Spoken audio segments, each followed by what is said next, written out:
Storybox presents Strange Dr. Daffodil by Anor Almera.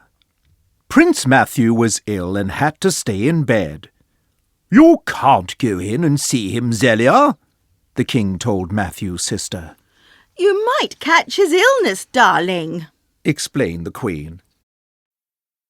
But Princess Zelia didn't always do as she was told. She secretly went to her brother's room. The children were playing cards when they heard footsteps in the corridor. Princess Zelia quickly put down her cards and dived under Matthew's bed. The king popped his head round the door and said, "Dr. Daffodil is here."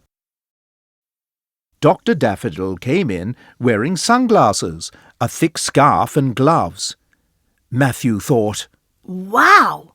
Dr. Daffodil must feel very cold." Dr. Daffodil went over to the prince's bed. "Don't move. I'm going to examine you." "I don't want you to," said Matthew. "What are you going to do to me?" "Don't worry," said the king. "Dr. Daffodil needs to have a look at you to try and find out what is wrong." Dr. Daffodil pinched Matthew's cheek and said, "Very good." "That's a funny way of examining someone," muttered the king. The doctor poked Matthew's tummy with one finger and said, "Very, very good." Then she grabbed his arm, squeezed it, and said, Very, very, very good."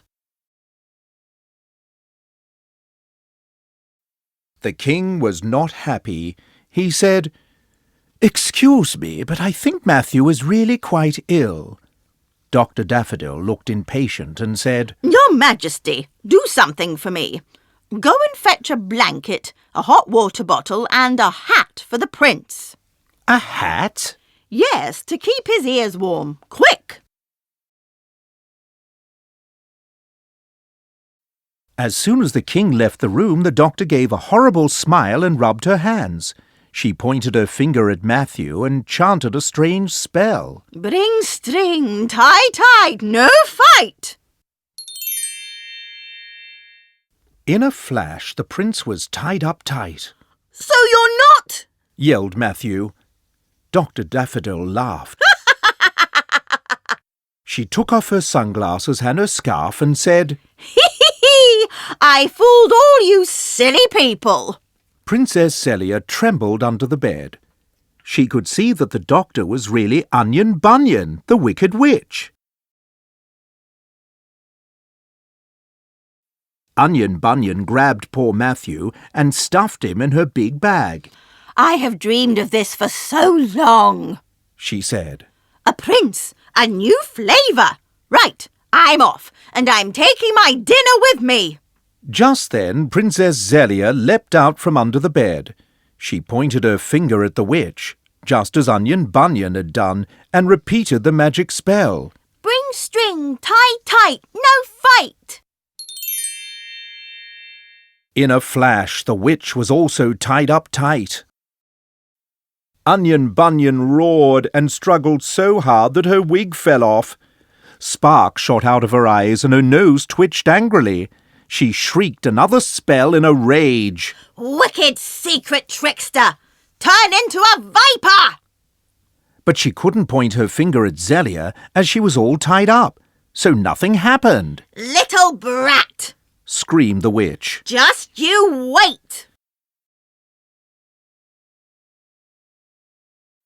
Meanwhile, Prince Matthew was wriggling around inside the witch's bag.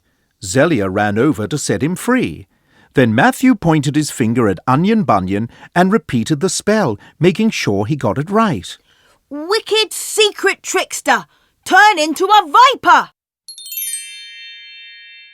A flash of lightning lit up the room. There was now a snake squirming around on the ground where the witch had been. Just at that moment, the king came into the bedroom carrying a blanket, a hot water bottle, and a hat. "What's going on?" he shouted, dropping everything he was carrying. "That wasn't Dr. Daffodil," said Zelia. "It was Onion Bunyan the witch, but we turned her into a viper." said Matthew. The king was so angry he went red in the face. He grabbed the viper's tail in one hand and opened the window with the other. He swung the viper round above his head and then threw it to the end of the garden, shouting, "That's the end of your wicked ways, Onion Bunyan!" Just then the Queen came into the bedroom, followed by the real Dr. Daffodil. Her face was all red because she had hurried. She explained, Sorry I'm late, Your Majesty. Can you believe it? Someone locked me in a cupboard just as I was about to come here. It was Onion Bunyan, Zelia told her. She pretended she was you. But we sorted her out, Said Matthew. And I think our adventure has made me feel a little bit better. The end.